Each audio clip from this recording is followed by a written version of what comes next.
Hello friends, this video is about phylum Chordata belonging to animal kingdom.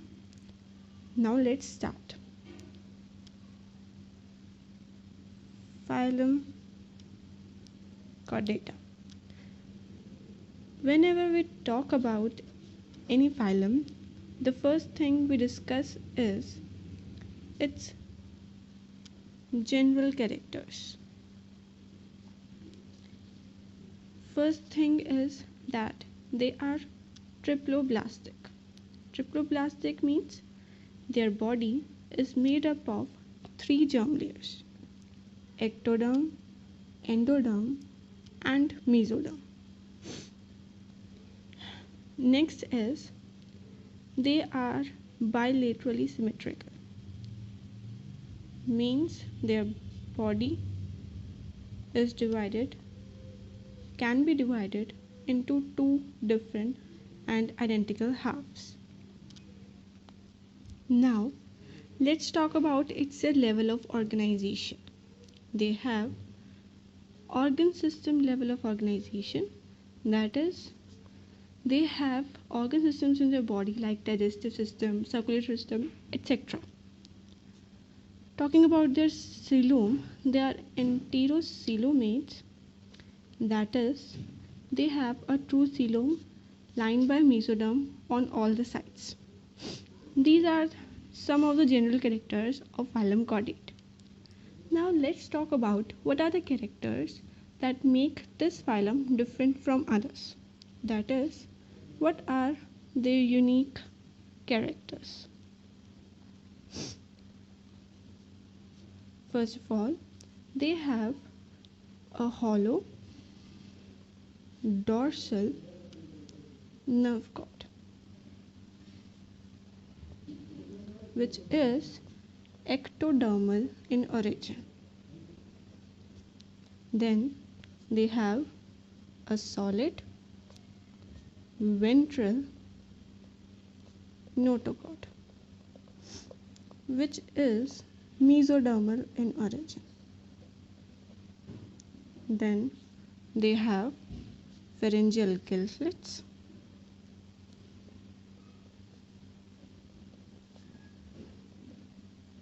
and most of them have a post-anal tail. These are the 4 characters which should be present in any stage of the member of a phylum Chordate. Then only that would be a considered member of this phylum. Now guys, we have talked much about its characters. Now the next part that comes in our phylum Chordate is its classification. How is it classified into different classes, subclasses, divisions, and subphylum? First of all, the phylum Chordate is divided into 2 divisions, Acraniata and Craniata, on the basis that the members have a cranium or not. Note this thing, the thing that could be asked you is the basis of the classification. So keep it in mind, each and every basis. Now further, Acraniata is divided into 2 subphyla, urochordata and cephalochordata. They both are divided on the basis of the notochord that is present in both the members. Sometimes urochordate and cephalochordate are collectively also called protochordates, that is, invertebrate chordate. Next, subdivision Acraniata is divided into subphylum Vertebrata, and this subphylum Vertebrata is divided into 2 subdivisions, Agnatha and Gnathostomata. The basis for this division is that the jaws are present in the members or not. As it is evident, Gnatha have no jaws, whereas the subdivision Gnathostomata have jaws. Now Gnatha is further divided into 2 classes, Cyclostomata and Placodermi. The basis of this division is the specific characters of these 2 classes. Out of these, two placodermi are extinct, so these are not included in the study of +1. So we don't need to study them. Now the subdivision Gnathostomata is further divided into two superclasses, Pisces and Tetrapoda. This division is on the basis of their way of living. Pisces are aquatic, whereas Tetrapoda are terrestrial.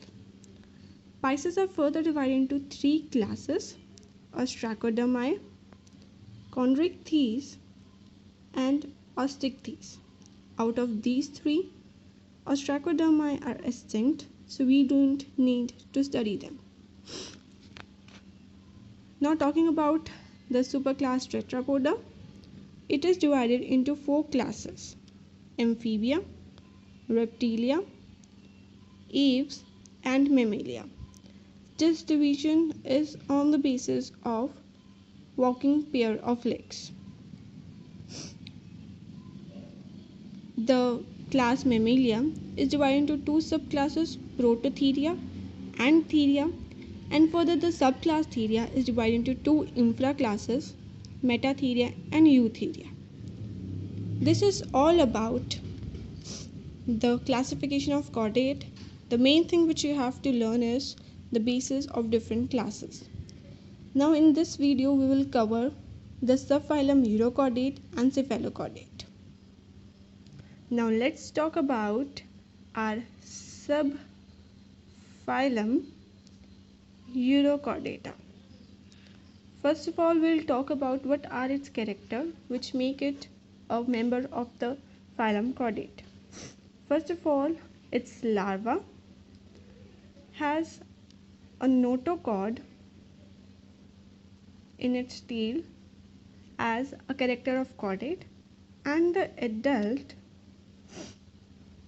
have gill slits as the character of a chordate. Talking about its general things, they are having an exoskeleton called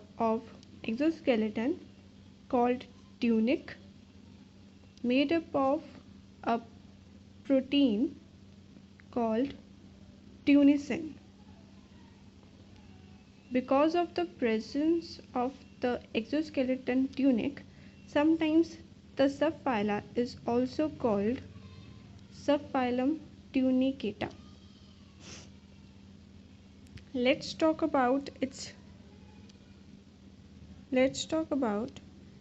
different systems. Now let's talk about its different systems. First, let's talk about its digestive system.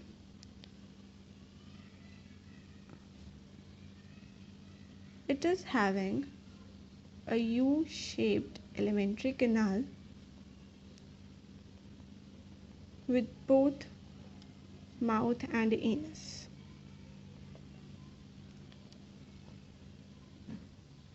On the mouth are present cilia, due to which they are ciliary feeder. That is, whatever comes around their mouth will not enter the mouth until and unless it is being passed through the cilia. Let's talk about its excretory system. They have special glands called the neural glands as the part of the excretory system. Now, an important thing which is observed in subphylum urochordate is the retrogressive metamorphosis. If anyone don't know the meaning of metamorphosis, metamorphosis is the secondary changes in the body which leads to the formation of adult from a larva. Now what does retrogressive metamorphosis means? Retrogressive metamorphosis means that the adult is less developed as compared to the larva.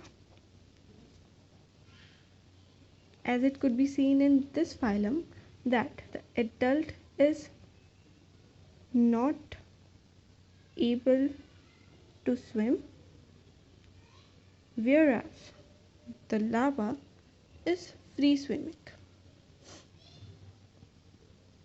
Then adult don't have a notochord, whereas the larva is having a notochord, due to which we could say that the larva is more developed than adult. Now the last but not the least thing which is left about subphylum urochordate is its examples. First example is Acidia, then Herdmania, then Dololium. You need to learn the examples as the questions could be made not using the word about subphylum, but it could be made by saying that which of the following systems is present in the species Acidia. This is all about subphylum urochordate. Now let's talk about our next subphylum cephalochordata. First, let's talk about its characters which make it a member of the phylum chordate. It is having a notochord which is persistent throughout its life and is present from head to its tail. Let's talk about its different systems. First is our respiratory systems. It have Ctenidia. Now what is Ctenidia? Ctenidia is the group of gills present near the head.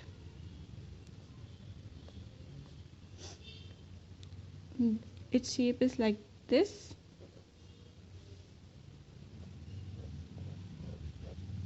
This is one Ctenidia. Now let's talk about its digestive system.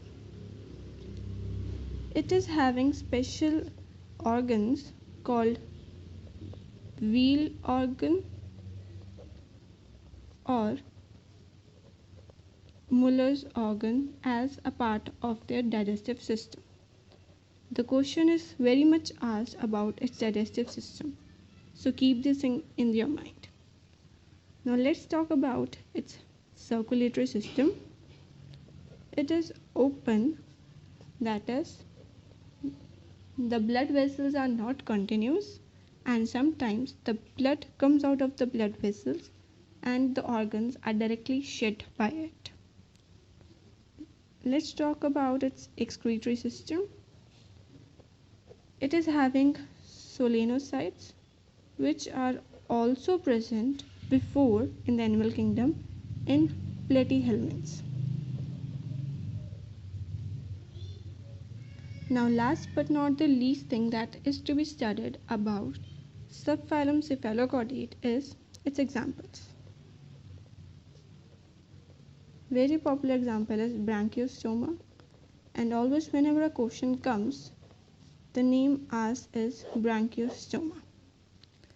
So guys, this is all about subphylum cephalochordate. If you thought the video was useful, please like and subscribe. Thank you.